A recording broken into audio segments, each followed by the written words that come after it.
Hello, anybody, and thanks for tuning in to Monday Morning Handicapping. This is a grain of salt edition where I'm going to extrapolate some information from some old past performances or racing forms laying around, take a look at certain aspects, and try to find some kind of angle that I can use moving forwards. And with the Fresno Fair meet wrapping up, I believe, this weekend, and the Northern California horses moving back to their new home base of Pleasanton, I wanted to take a look at some of the trainers that send out a lot of horses, particularly ones that are pretty successful. I already did a video on Isidro Tamayo and trainer Jamie Thomas, compared the two together, particularly their workout patterns, what their workouts look like before they win a race, either sprinting or routing. So I didn't want to look at either one of those trainers in different areas of their training. So I settled on Samuel Calvario. I chose him because he's a 20% or so trainer, thereabouts, 20% win rate.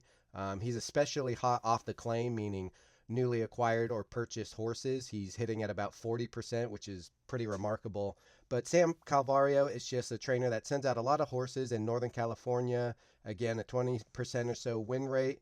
So I just wanted to take a look at his winners from the racing forms that I have. And I probably have, I don't know, 200, maybe 300 forms. Look at just races he won and see what maybe some of the tendencies of his winners are. So we're going to head over to my spreadsheet over here and we'll start diving in, taking a look. And I've broken these winners down by two different categories. Sprints are typically 5/8 of a mile up to 3/4 of a mile, sometimes longer, sometimes shorter, but typically 5 furlongs, 5.5, or 6 furlongs. Routes, two-turn races, typically a mile and a 16th, a mile and an eighth, a mile and 3/16, a mile and a quarter, and so on. And all these races are over here. And at the bottom, these are the totals. So I combine the two and look at the percentages of that. But starting with the sprint races, out of all the racing forms from Golden Gate and the Fair Circuit, excluding Ferndale, because Ferndale is a unique track. It's just the races are run a little bit differently. I excluded that. So between Golden Gate and the typical fair circuit, I found 12 winners of his Sam Calvario's horses sprinting. The gender of the horses, I'm not going to put a lot of stock into this, but I did want to separate it for my own process. And 8 of the 12 were male horses, and 4 of the 12 were female. Percentages down here. Next, we're going to look at the class level of the winners. And actually, I'm going to zoom in a little bit, maybe make it a little easier to see. Next, we're going to look at class. So this is a tag price. So claiming races typically have a purchase price on each horse's head, or going from claiming to allowance, which would be a step up. An allowance into a claiming, I'm just going to consider down in class. So claiming into non-claiming, non-claiming into claiming, that'll be considered down there. So 3 of his 12 runners, or 25%, moved up in class. 5 out of 12, or 42%, moved down in class. And 4 of his 12, 33%, stayed in the same class. So relatively even, but more often either the same or down in class for his sprint winners. A cutback of half a furlong or more. So this would be going from a mile or a route race to a sprint race, or a 6 furlong race to a 5 furlong race. A 6 furlong to a 5.5 furlong would not meet the half furlong criteria. So basically an eighth of a mile difference in race distance. 3 out of the 12 races, yes, they did change a distance of an eighth of a mile or more. 8 out of the 12, or 67%, did not change distance an eighth of a mile or more. So staying around the same distance as their previous race. And one stretch out, I consider this stretch out. There was one instance where a horse did go from 6 furlongs down to 5 furlongs. So he wasn't cutting back from a mile, but within the sprint category, it technically was a cutback of a half furlong or an eighth of a mile. But more often than not, it seems like his winners are running around the same distance races when they do win, for sprinting, of course. Over here, we have the workouts. So a workout between the last, or his most recent race, the horse's most recent race, and the race that they have won. 5 out of the 12, or 42%, yes, they did have a workout. 4 out of 12 did not have a workout. And 3 of the 12 were off a layoff. So you're pretty much guaranteed to have a workout. A layoff considered 2 or more months since their last race. So to keep the horse fit and healthy and strong, you're definitely going to see a workout after a layoff or a break from racing of that time span. Taking a look at style, out of his 12 winners, 5 of them I considered speed or front end horses. Typically has the lead early or is within a length of the leader, 42%. Six of his 12, or 50%, were pace stock, so within a couple lengths of the leader, and he had one closer, or 8%, usually 4 lengths off the leader or more early in the race. Top Fig, I looked at the horse's most recent race, and was that most recent race their best speed figure, or buyer speed figure in their last 3 races? 4 out of the 12, yes, it was their best speed figure within the last three. 8 out of the 12, or 67%, it was not. So more often than not, their most recent race will not be their fastest, or will not have the highest speed figure of their last 3 races. So that just kind of reminds me to look beyond their most recent race when handicapping a race, because their last race is not a strong indicator of how they're going to do today. I would put some stock in it, but obviously 67% of this 12, again, small sample size, so I call it a grain of salt. Most recent race was not the top speed figure compared to the last 3 races. Now let's move down to the route races, a little bit longer in distance. I found 13 winners in my stack of forms.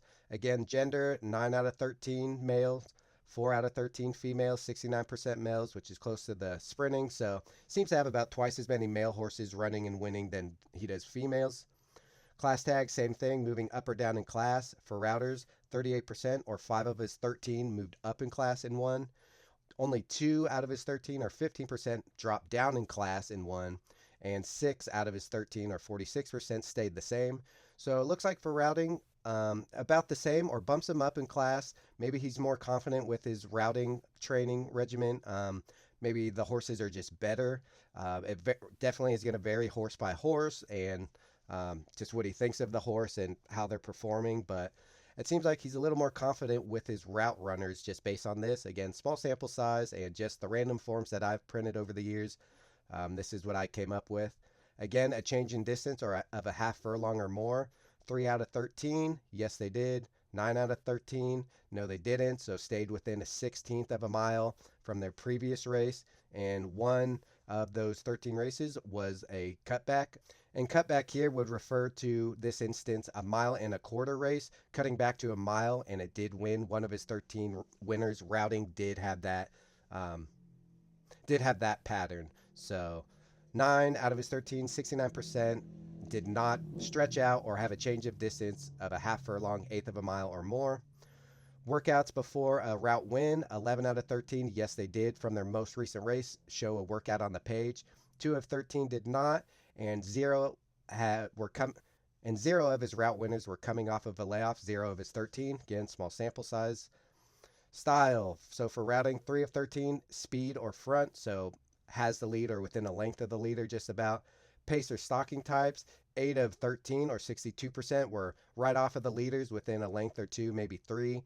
And 2 of his 13 were closers, so it seems like compared to his routes at least, a little more right off of the leaders as opposed to being on the front end, 23%, 42, 50, 62. You can just compare the numbers up and down. So sits a little bit more off the pace with his routers, less dead send front running types. But then again, it does vary from horse to horse what you got, but that's just the numbers that I came up with. Same thing, top figure was the most recent race their best in the last 3 total. 5 out of 13, or 38%, yes it was. 8 out of 13, 62%, no it wasn't. So about the same ratio as his sprinters. A little bit more so, yes. So maybe he's just a little bit better routers, or looks for more routers, just has better routing stock. I'm not sure, but that's why I'm going through the forms and just trying to suss out any patterns. So now if we combine them all and just take a look at it holistically, I guess you could say 68% of his 25 winners were male, 32% female. 32% of his 25 winners move up in class, again, routing and sprinting combined. 28% moved down in class, and 40% stayed the same. Change in distance of all his winners, 24% did have a change in distance of an 1/8 a mile or more. 68% did not have an 1/8 of a mile change or more, and only 8% had that stretch out or cut back pattern. So typically seems to like to keep them within the same distance, his winners. Workouts, 64% did show a workout from their most recent race, 24% did not, and 12% were those layoff horses, which basically guarantees you there will be a workout since their most recent race, since a layoff indicates a break from racing of 2 months or more. Style of runners or his winners, 32% speed or front, 50 6% sitting right off of the leaders within a length 2 or 3, and 12% were closing types coming from far back in the pack and rallying late to win. Did they run their top figure last time out? 36% of the time they did, 64% of the time they did not. So I'm going to kind of sum it all up in my slide over here.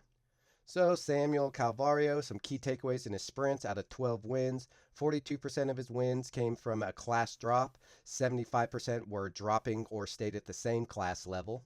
So he is not afraid to drop his horse in class, risk getting them claimed, does it, and 42% of the time gets the win. 67% of sprint wins came with no change in distance of a half a furlong or more, or an eighth of a mile. So typically that just tells me he likes to keep his horses running about the same distance. Workout or not for sprint races seems to be fairly irrelevant before winning a sprint race, roughly even across the board from that 30 to 40% yes, no, or off of a layoff. So I wouldn't put a whole lot of stock into whether or not his horses have a workout before a sprint.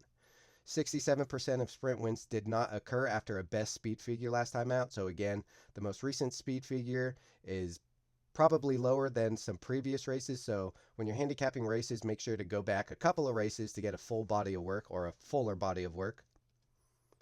Key takeaways: routing, 13 winners. Only 15% of his route winners came with a class drop. So classier horses, maybe he's got better routers, maybe just, again, can train horses better to run longer distances, but only 15% of them came with that class drop, again, where you risk your horse getting purchased from you. 38% of route wins came from a rising class, so a little bit confident, step up, goes from one price tag to a higher one and wins, facing classier horses. 38% of those winners had that pattern. 69% of route wins came without a change in race distance of a half furlong or more. Not a lot of stretching out winners routing, so you're probably not going to see a whole lot of sprinters routing for him and win first time doing that. Again, small sample size, but 69% of his route winners did not have that distance change. 85% of route wins came with the workout since its most recent race, so I think that was the highest percentage on the board. So he typically likes to get a workout before a route win. I don't have the average times like I did in my other video, but you probably want to see at least one workout regardless of time for any of his routers. And if so, that's probably tells you that the horse is at least fit today and is staying on track with the workout patterns. 0 of his wins routing came after a layoff of 2 months or more. Look at his horses, obviously routing, that haven't raced in 2 months or more with a skeptical eye. Again, only 13 races were the sample size, but a little surprising to see 0 wins came from this pattern. 62% of route wins did not occur after a best speed figure last time out. So again, this just means the most recent race is probably not the biggest indicator of the horse's chances to win today. Go back, look a few races back, and see what the horse is capable of, and if the race shape sets up well for this horse. When did it last win, and how did it last win? So don't just look at the most recent race, go back a few and see what you can find. Now, comparing and contrasting the sprints and routes, much more likely to drop his horse in class and win when sprinting. That's 42% versus 15%. Routing, more likely to rise in class and win routing. That's 38% routing versus 25% sprinting with this pattern.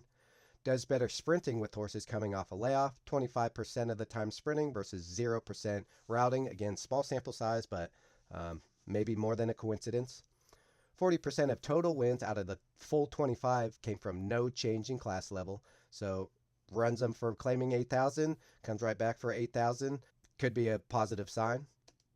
68% of total wins came without a change in distance of a half furlong or more, or an eighth of a mile. Routing or sprinting, he seems to be more successful just sticking to a distance that he knows the horse probably favors and gives his horses a better chance of winning.